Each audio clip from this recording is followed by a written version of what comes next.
आप सभी का स्वागत है आपके अपने चैनल प्राइम साइंस में।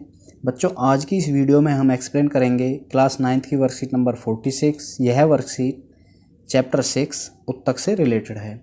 स्टूडेंट्स, आज इस वीडियो में हम समझेंगे कोलेनकाइमा और स्क्लेरेनकाइमा उत्तक क्या होते हैं, ये किन प्रकार की कोशिकाओं से बने होते हैं और इनके क्या क्या कार्य होते हैं। स्टूडेंट्स, यदि अभी तक आपने हमारे इस चैनल प्राइम साइंस को सब्सक्राइब नहीं किया है तो प्लीज़ हमारे इस चैनल को सब्सक्राइब कर लें और बेल आइकन को भी प्रेस कर दें। चलिए स्टूडेंट्स, देखते हैं आज का टॉपिक। स्टूडेंट्स, हमने अपनी लास्ट वीडियो में समझा था सरल स्थायी उत्तक तीन प्रकार के होते हैं: पेरेनकाइमा, कोलेनकाइमा और स्क्लेरेनकाइमा। पेरेनकाइमा के बारे में हम पहले ही पढ़ चुके हैं। अब देखते हैं कोलेनकाइमा और स्क्लेरेनकाइमा। स्टूडेंट्स, आपने देखा होगा जो पौधे हैं, पौधे बहुत ज़्यादा लचीले होते हैं, कठोर होते हैं और मजबूत होते हैं। ऐसा किस उत्तक की प्रेजेंस के कारण होता है? बच्चों, जो पौधे का लचीलेपन का गुण है, ये लचीलेपन का गुण पौधे में उपस्थित कोलेनकाइमा उत्तक के कारण होता है और पौधे की कठोरता और उसकी मजबूती पौधे में उपस्थित स्क्लेरेनकाइमा उत्तक के कारण होता है। चलिए स्टूडेंट्स, अब डिटेल में पढ़ते हैं कोलेनकाइमा उत्तक क्या है। स्टूडेंट्स, कोलेनकाइमा उत्तक को पौधे में एपिडर्मिस के नीचे पर्णवृंत में देखा जा सकता है। बच्चों, पर्णवृंत क्या है? जहाँ पर कोई भी पत्ती ब्रांच से निकलती है, ब्रांच से टच होती है, उस जगह को पर्णवृंत कहते हैं। वहाँ पर्णवृंत के नीचे एपिडर्मिस में ये कोलेनकाइमा उत्तक को देखा जाता है, ये वहाँ पर प्रेजेंट होता है। कोलेनकाइमा उत्तक की कोशिकाएं होती हैं वो जीवित कोशिकाएं होती हैं, आकार में लंबी होती हैं और अनियमित ढंग से कोनों पर पेक्टिन नामक रासायनिक पदार्थ के कारण मोटी होती हैं। इनमें एक रासायनिक पदार्थ होता है इन कोशिकाओं में जिसे हम पेक्टिन कहते हैं, जिसके कारण ये अनियमित रूप से कोनों पर मोटी होती हैं। आप ये देख सकते हैं, जो ये सेल्स हैं इनके कोनों पर यहाँ ये पेक्टिन पदार्थ है। स्टूडेंट्स, इस पदार्थ के कारण इन कोशिकाओं के बीच में बहुत कम अंतरकोशिकीय स्थान होता है। पौधे में जो लचीलेपन का गुण है वह सरल स्थायी उत्तक कोलेनकाइमा के कारण ही होता है। यह पौधे को आंतरिक सहायता मतलब मैकेनिकल सपोर्ट भी प्रोवाइड करती हैं। तो स्टूडेंट्स, इसमें आप समझ चुके होंगे कि कोलेनकाइमा किस तरह की कोशिकाओं से बना है और ये किस तरह से पौधे को लचीलापन प्रोवाइड करता है।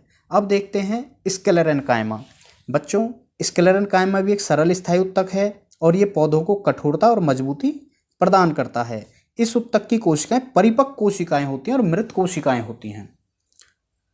ये कोशिकाएं लंबी और पतली होती हैं। इनका जो आकार है वो ये आकार में लंबी होती हैं और पतली होती हैं।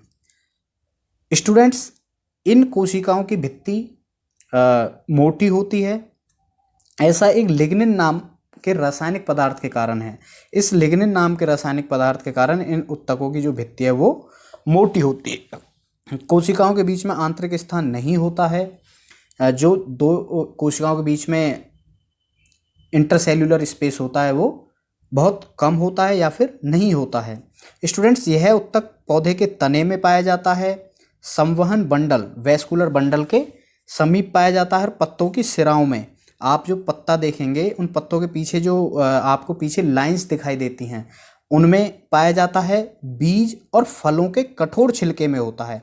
आपने देखा होगा जो बीज होते हैं या फल होते हैं उनका जो कवरिंग होती है बाहर से जो कठोर होती है, जैसे नारियल का छिलका, वो क्या है? स्क्लेरेनकाइमा उत्तक है। तो जितने भी ये बीज और फल के कठोर छिलके होते हैं ये स्क्लेरेनकाइमा उत्तक से ही बने होते हैं। इनकी जो कोशिकाएं हैं वो दो तरह के होते हैं, रेशा और स्क्लेरिड्स। रेशा जो आप ये वाली संरचना देख रहे हैं और जो ये स्ट्रक्चर है ये स्क्लेरिड्स की है। तो स्टूडेंट्स, ये है स्क्लेरेनकाइमा उत्तक जो पौधे को मजबूती और कठोरता प्रोवाइड करता है, साथ ही साथ ये पौधे को यांत्रिक सहायता मैकेनिकल सपोर्ट भी प्रोवाइड करता है। चलिए स्टूडेंट्स, अब इस वर्कशीट के क्वेश्चन आंसर्स को देख लेते हैं। पहला क्वेश्चन है, पेरेनकाइमा के अतिरिक्त दो और सरल स्थायी उत्तकों के नाम लिखिए। तो स्टूडेंट्स, आप जानते हैं पेरेनकाइमा के अलावा दो सरल स्थायी उत्तक हैं, कोलेनकाइमा और नेक्स्ट है स्क्लेरेनकाइमा। क्वेश्चन नंबर 2 है, स्क्लेरेनकाइमा उत्तक पौधों में कहाँ उपस्थित होते हैं और इसका क्या क्या कार्य होता है? स्टूडेंट्स, स्क्लेरेनकाइमा उत्तक जो पत्ती की सिराएं होती हैं, साथ ही साथ जो संवहन बंडल होते हैं उनके समीप प्रेजेंट होता है, और ये बीज और फलों के जो कठोर आवरण हैं उनमें प्रेजेंट होता है। ये इसका कार्य है, ये पौधों को मैकेनिकल सपोर्ट देता है, उनको मजबूती और कठोरता प्रदान करता है। क्वेश्चन नंबर 3 है, स्क्लेरेन्काइमा उत्तक में कोशिकाओं की भित्ति मोटी क्यों हो जाती है? स्टूडेंट्स,